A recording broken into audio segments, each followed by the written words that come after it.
This is all pretty elaborate, isn't it?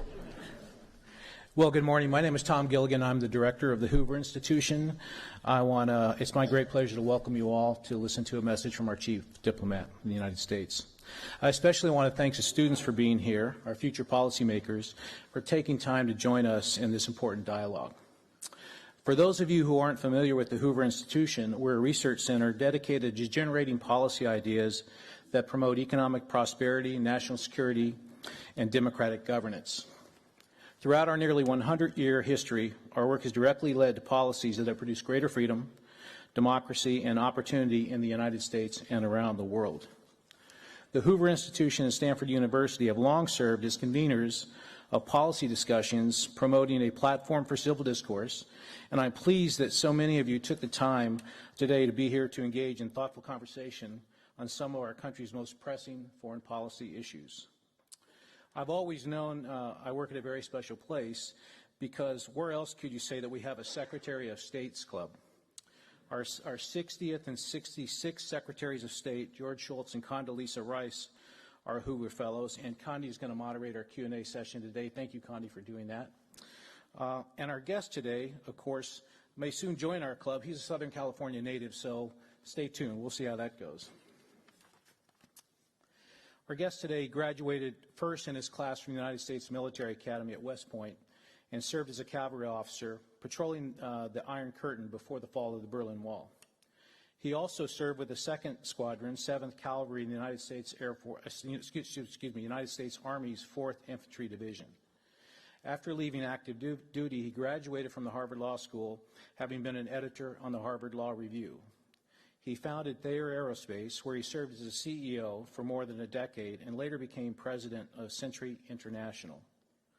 Prior to joining the administration, he was serving in his 4th term as a congressman from Kansas's 4th Congressional District.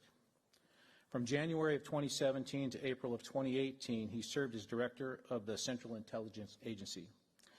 On April 26 of 2018, he was sworn in as our nation's 70th Secretary of State. Ladies and gentlemen, please join me in welcoming Secretary of State Mike Pompeo.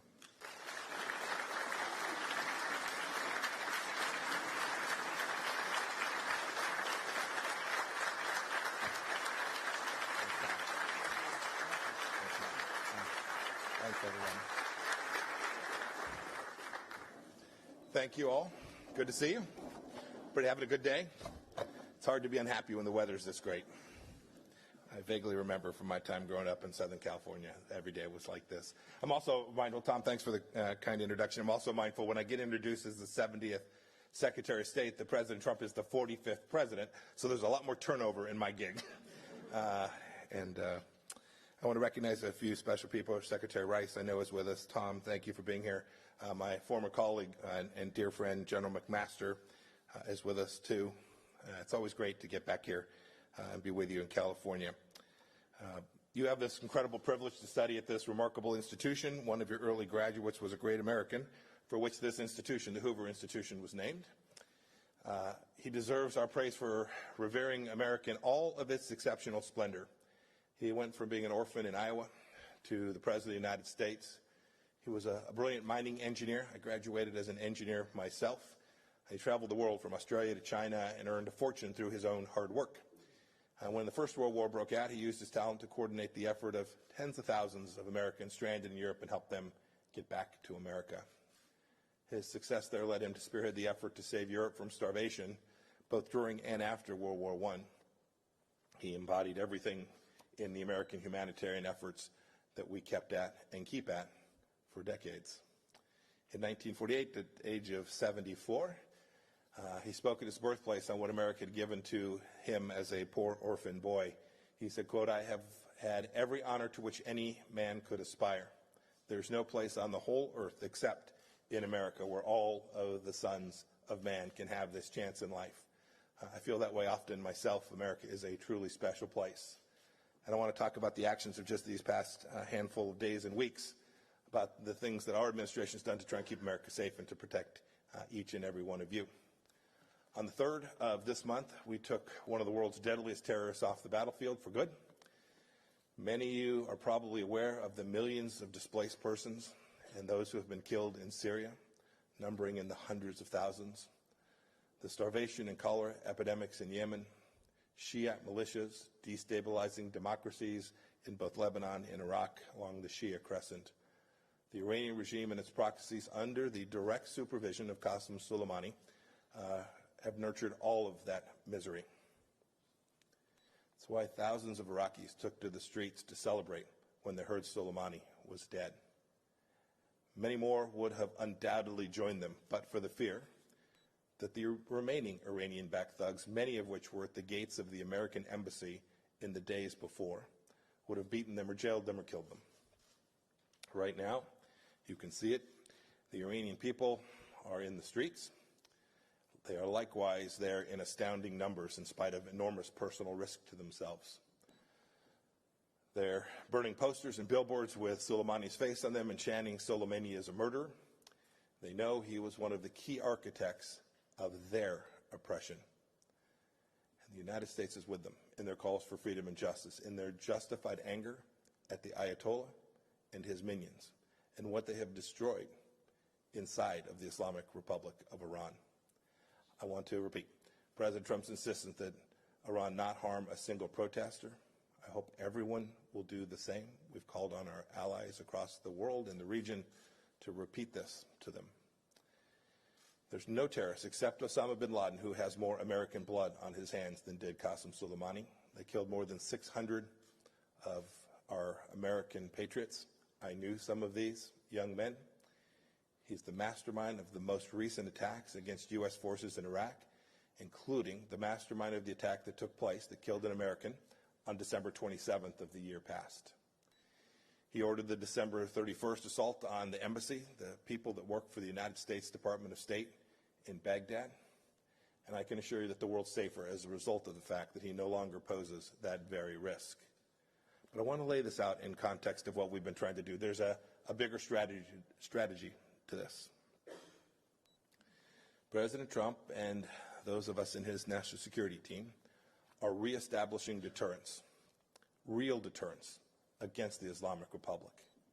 In strategic terms, deterrence simply means persuading the other party that the costs of a specific behavior exceed its benefits. It requires credibility. Indeed, it depends on it. Your adversary must understand not only that you have the capacity to impose costs, but that you are in fact willing to do so. I was a young soldier back during the Cold War. You can have the greatest army in the world, but it doesn't matter if you're not prepared to use it to achieve your strategic objectives. As one of your scholars here, Victor Davis Hanson, said, deterrence is hard to establish and easy to lose. And let's be honest, for decades, U.S. administrations, both political parties, never did enough against Iran to get the deterrence that is necessary to keep us all safe. The JCPOA itself, the nuclear deal, made things worse. It enabled that regime to create wealth. It opened up revenue streams for the Ayatollahs to build up the Shiite militia networks, the very networks that killed an American and imposed enormous risk to our embassy in Baghdad. Rather than blocking those efforts, the deal put Iran on a clear pathway to a nuclear weapon as well, something President Trump began his remarks by saying would never happen on our watch. So what did we do? We put together a campaign of diplomatic isolation, economic pressure, and military deterrence. The goal is twofold. First, we want to deprive the regime of resources it needs to perpetrate its malign activity around the world. And second, we just want Iran to behave like a normal nation. Just be like Norway. Right. Diplomatically, allies and partners have joined us. They're today patrolling the Straits of Hormuz alongside of us in the Persian Gulf to stop Iranian attacks on shipping. Let us not forget how many ships the Iranians pulled from the Straits over the past month. Germany, France, Italy have all put travel bans on a company called Mahan Air. It's an Iranian airline that ferries Iranian military assets and weapons to the battle zones. Argentina and the United Kingdom have both now declared Hezbollah a terrorist organization. And you have seen finally, too, the economic pressure that we have put in place to cut off roughly 80% of the Iranian oil revenues. We are determined to get at that last 20%, too. President Rouhani himself said that we've denied the Iranian regime some $200 billion in lost foreign income and investment as a result of our activities. This is money that would have in large measure gone to support the very activities that would have put you and your fellow citizens at risk. And you can see it too. The Iranian people are increasingly angry at their own government for stealing their wealth and for the sake of violently spreading the regime at enormous cost to them. On the military side, we've warned the Iranians repeatedly, done so personally myself, that an attack that took American lives would not be tolerated.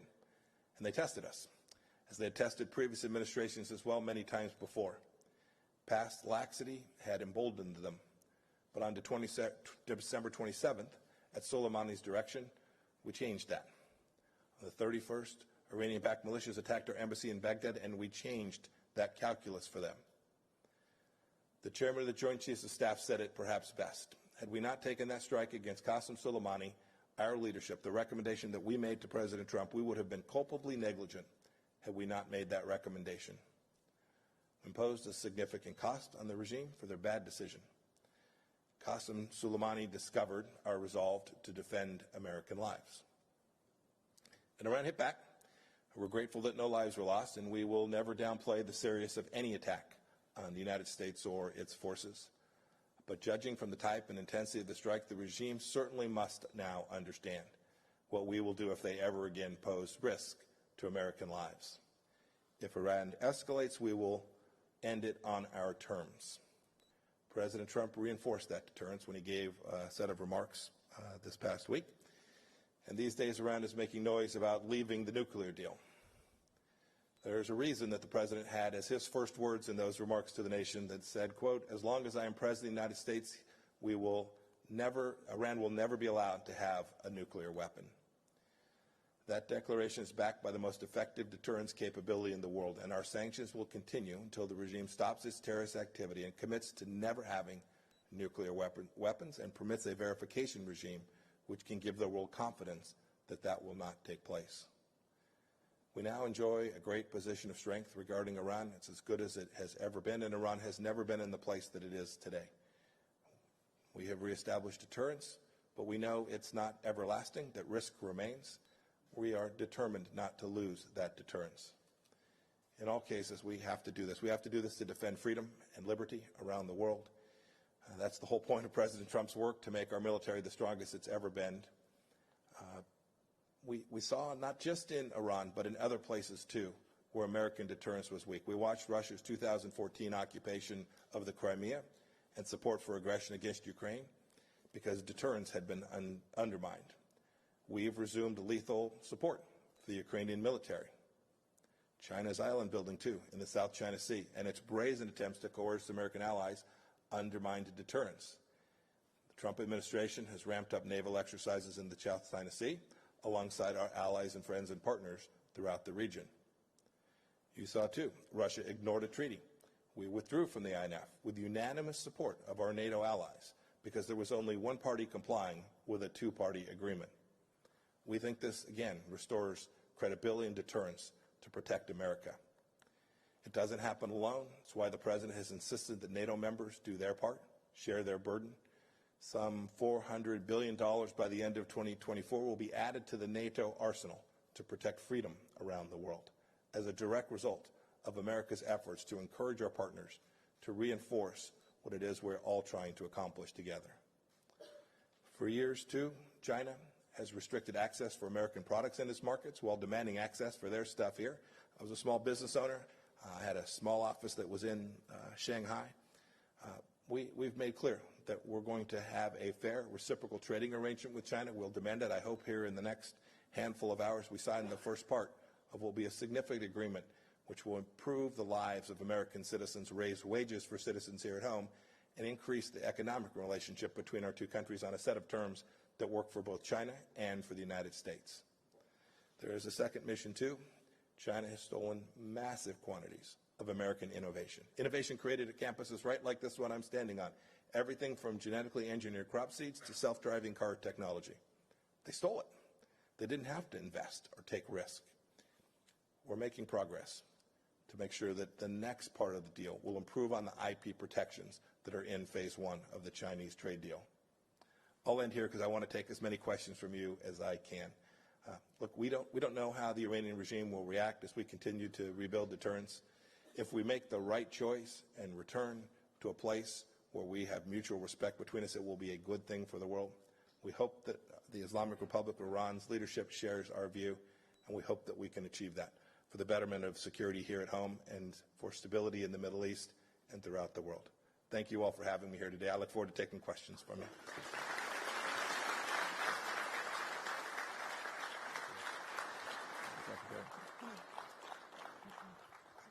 Well, thank you very much, Mr. Secretary. Number 70, thank you very much. Welcome to Stanford. Welcome to the Hoover Institution.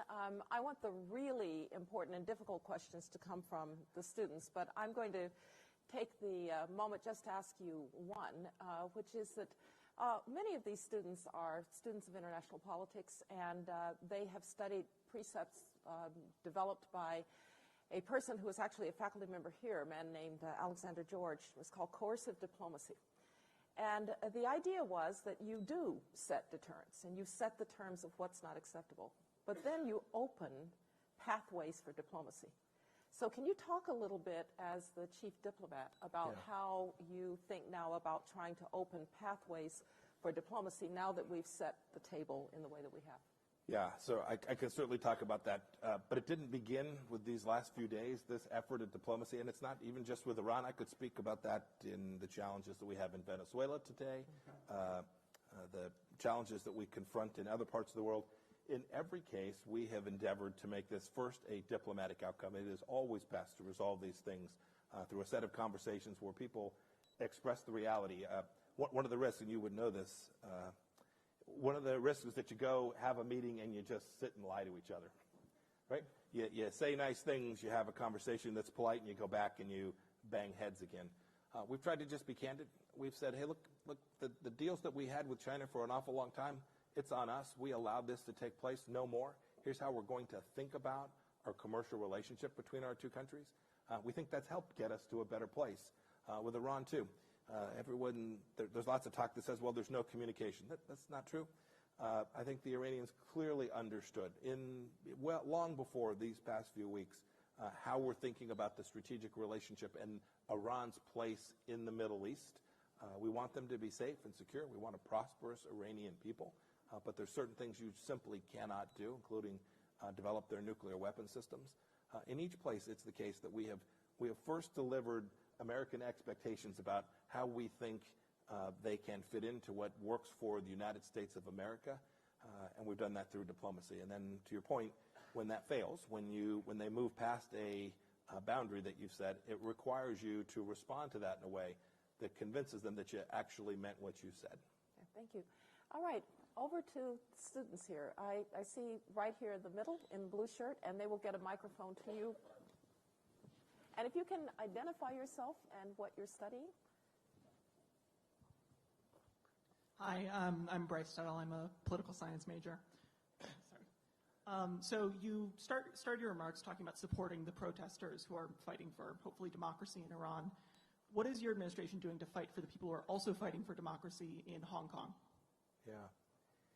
So you needn't look no further than the President's remarks at the United Nations.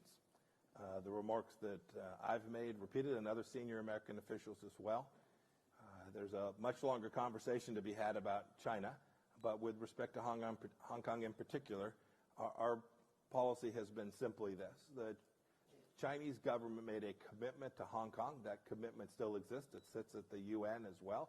So it's a commitment they made not to the United States or, frankly, even just to the people of Hong Kong. It's a commitment that they made to the people of the world to honor this central understanding that there would be increased autonomy for the people of Hong Kong. And we have done our best to draw a set of boundaries for what we think would be acceptable. I think the President talked about this at some length when the protests first broke out, and there were hints of violence at the front end of those protests. I think we've been unequivocal about our support that says the Chinese government made a commitment that there would be a higher level of autonomy there, and it's our expectation the Chinese Communist Party will live up to that. Yes, right here in front, and again, identify yourself and what you're studying. Hi, thank you for coming here. It's such a privilege to hear you speak. I'm Gabby Conforti. I'm a junior studying political science.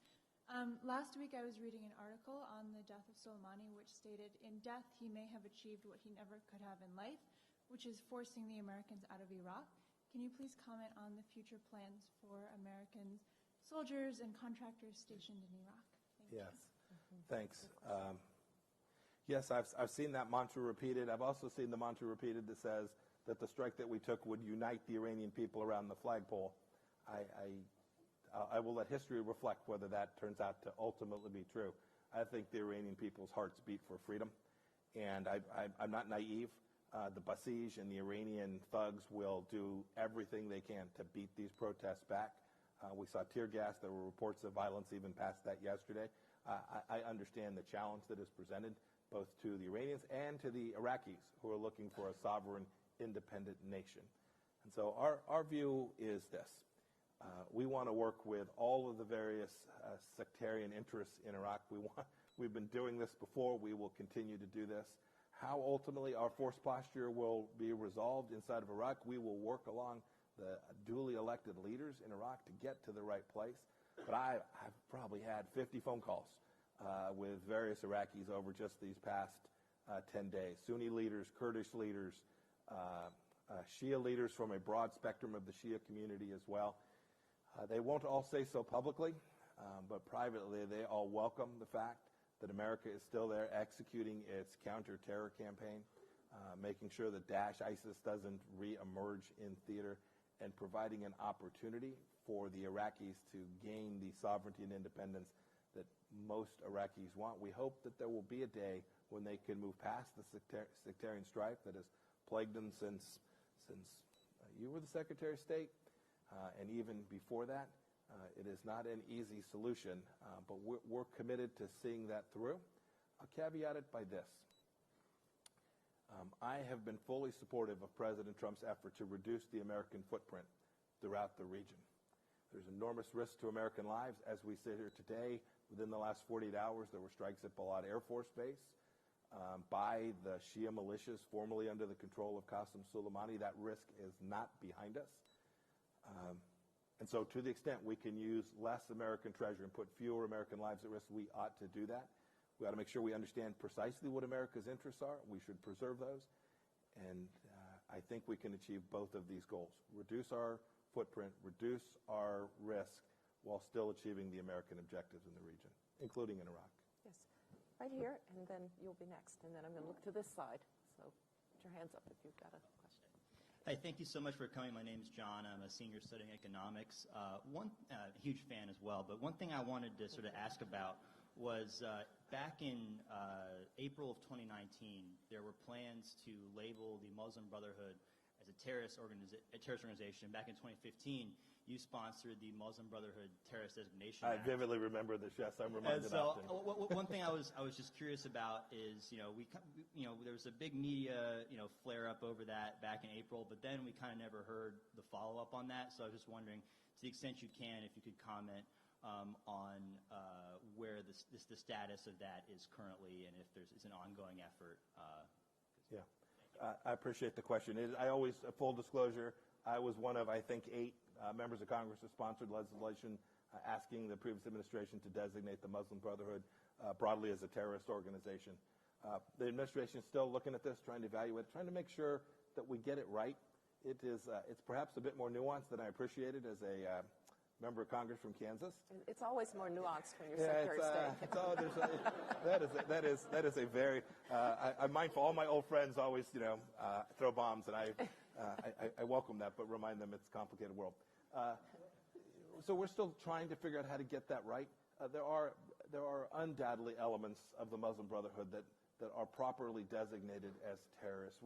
We just want to make sure that we get it right, that we calibrate this appropriately, that we make sure that we've got the legal foundation for this. This is something that Secretary Rice would know. We talk about these designations, and it seems as if it's just a decision that we made. In fact, the work that's done to make sure that there is a legal basis for this, that there's a statutory legal basis for this, the work to make sure that we got the data set right before we designate an individual or a group as a terrorist organization is deep and robust and important. We got to get it right. And we're working our way through this process as well. I don't know how that will ultimately be resolved, but I do know there is real risk from the Muslim Brotherhood in many nations throughout the Middle East, and we ought to do our part, I hope, alongside our European friends as well. Yes. Hi, my name's Nathaniel. I'm a senior studying international relations and getting my master's in communications. I was just wondering, given the Cold War that's happening right now in the Middle East between Saudi and Iran, between Sunni and Shia as well, how does the U.S. and the administration view their policy towards Iran as playing into that Cold War? And how do we plan to undermine Chinese economic interests in countries that do have Shia majorities and they're ruled by Shia groups at the same time? Well, I wouldn't describe it as a Cold War. Missiles landed at an Aramco facility taking 5% of the world's oil supply off the market like that. It's not seemed very cold. Certainly to the people who were working at that facility, it didn't. So I think Iran is engaged in a kinetic war against its Middle East co-inhabitants that is real and serious, and it's part of the problem set that we've been confronting since we came in. We took a very different approach than the previous administration. It's not political. We just had a very different judgment about the risks and how to resolve those risks in America's favor in the Middle East than the previous administration. Of all the things we did, it's probably the biggest, sharpest change we made in policy that you can see playing out on the ground. As for Chinese influence in the Middle East, they want to have political influence there. We brook no ill towards them if they're trying to have economic engagement. We want the Chinese economy to be successful. But I've been pretty clear about the risks that come when there's not a straight-up transparent deal with the Chinese. And I think you see countries in Southeast Asia, countries in Africa today, recognizing that some of the transactions that took place have proven to be debt traps and have put these countries in the political thrall of the Chinese Communist Party, something that they didn't anticipate, they don't want, and now they are coming to the United States to help figure out a path back. And we're mindful as they do these same kinds of things in the Middle East, a different dynamic. These are wealthy nations as opposed to some of these other countries that needed Chinese money. We try to make sure that they're aware of those risks. They are sovereign nations that get to make their own choices. We simply tell them how America will respond if they act in a way that we believe is inconsistent with the things that matter most to us. Does that answer your question, at least in part? The black T-shirt back here. She's right next to you. Yes. She's right next to you, the black and white T-shirt. Yeah. There we go.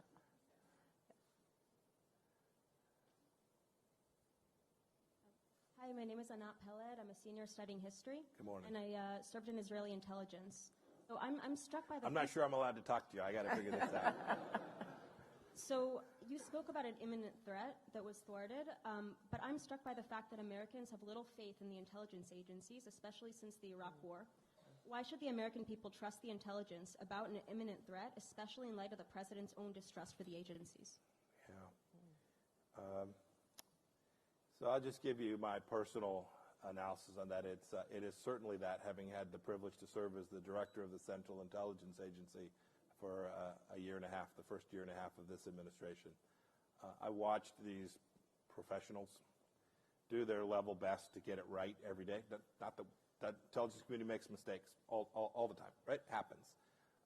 But the depth and breadth, the intellect, the capacity and reach of America's intelligence capability is enormous. They do their level best to present this accurately. We do our best, indeed, to translate their products into a situation where we can talk about this publicly. That is often difficult because we have to preserve the capacity and the resources that were put in place. We can't risk them to share something with the American people. We have to protect them and preserve them because we've still got folks in harm's way even as we sit here today. But I can say to the American people, you should have enormous confidence in the intelligence community that their efforts are genuine, they are real, they are authentic, they are trying to provide good data sets to now I'm on the other side as the policy advisor for the president, receiving this intelligence, informing our decision making. There was enormous work done over the last 12 months to put us in a place where the president had every opportunity to make a good decision when the risk was high. My judgment is the president made the right call. It's what I recommended to him.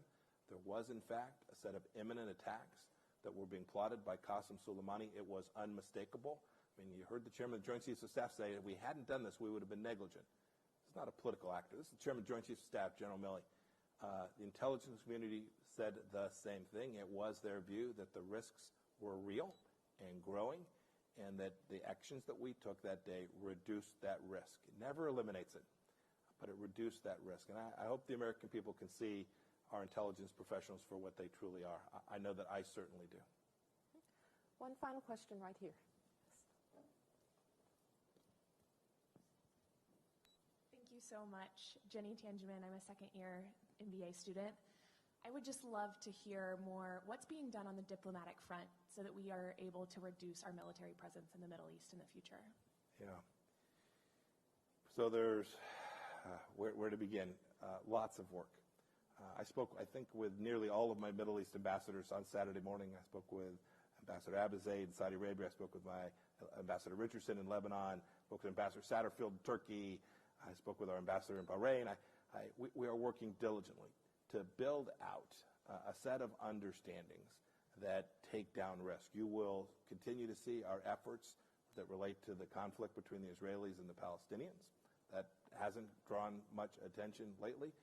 We're still working very diligently on it. Mr. Kushner is leading the effort. We're at the State Department enormously supportive of that to try and take this historic challenge, right? There's been conflict in the Middle East. How many of you are ancient Middle Eastern scholars in the room?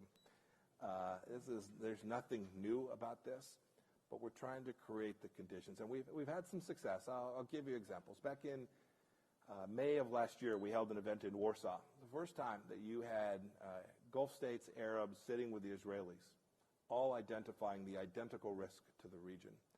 It was historic. We've watched these countries work together in ways that they have not done before. There's still conflict. The Qataris and the Saudis and the Emiratis have their challenges, their disagreements, but our diplomacy is aimed to try and create a set of conditions, as the President says, always in the first instance of protecting the people in this room, protecting America, but also understanding that if we get this right, we can reduce the total effort that America needs to put in this. And that means bringing in countries from all across the world to be part of this collective effort. I think we've made progress. There's an awful lot more to do. Mr. Secretary, thank you very much for joining us here at Stanford at the Hoover Institution.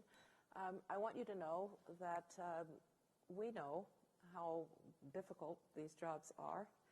And whether one agrees or disagrees with outcomes from time to time, I know that you do it in a great spirit of patriotism and love for our country, and so thank you for that. And thank you to the students who all showed up early and had their coffee and donuts so that they could participate. So thanks for being here. Thank you all very much for being with me this morning.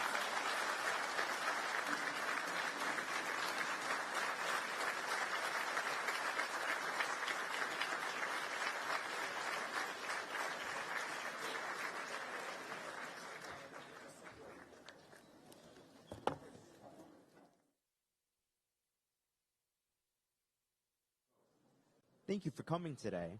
The program has concluded. Please exit through the same doors you entered.